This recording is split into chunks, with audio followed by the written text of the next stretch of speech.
আজকে আমি আপনাদেরকে দেখাবো এই ডিমটা কি প্লাস্টিকের নাকি অরিজিনাল মুরগির ডিম। তো 30 সেকেন্ডের ভিডিওটা আপনারা ফলো করুন। আশা করি আপনারা আজকে ক্লিয়ার হয়ে যাবেন বাজারে কি অরিজিনাল মুরগির ডিম পাওয়া যায় নাকি প্লাস্টিকের ডিম পাওয়া যায়। তো আমি 30 সেকেন্ডের ভিতরে ভিডিওটা আপনাদেরকে করে দেখাইতেছি, সবাই একটু ফলো করেন। যদি ফলো করেন তাহলে আপনারা আগামীতে ডিম কিনতে চিন্তাধারা করে কিনবেন, কিভাবে অরিজিনাল মুরগির ডিম আপনারা চিনতে পারেন। কারণ চাইনাতে এমন ভাবে প্রোডাক্ট বানা অরিজিনাল মুরগির ডিমের আবার ডুপ্লিকেট আবার অরিজিনাল করে, আপনারা বুঝতেই পারবেন না। চীনেতে তারা এমন কিছু পায় না যে অসম্ভব বলতে কিছু নাই চীনের দ্বারা। তো সবাই ভিডিওটি একটু ফলো করুন, আমি আপনাদেরকে দেখাবো আজকে কিভাবে অরিজিনাল মুরগির ডিম চিনবেন। আমরা নিজেরা হতভঙ্গ হয়ে থাকি অনেক সময়, অরিজিনাল মুরগির ডিম চিনতে পারি না।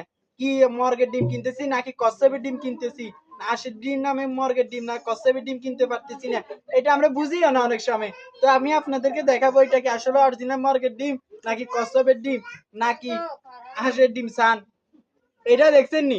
এই যান দেখছেন নি? এখন অরিজিনাল মুরগির ডিম, এবার আপনি বুঝতে পারবেন এটা কি অরিজিনাল মুরগির ডিম নাকি প্লাস্টিকের ডিম। এই দেখেন ডিমের ভিতরে আপনি 10 মিনিট জাল দিবেন, যদি ভিতরে এরকম একটু কাঁচা থাকে তাহলে বুঝবেন যে এটা অরিজিনাল মুরগির ডিম। অতএব এটা অরিজিনাল মুরগির ডিম, এটা আমি বুঝতে পারছি, তো সেজন্য আমি খাইতেছি। সেই স্বাদ, এটাই বাস্তব। I love you two.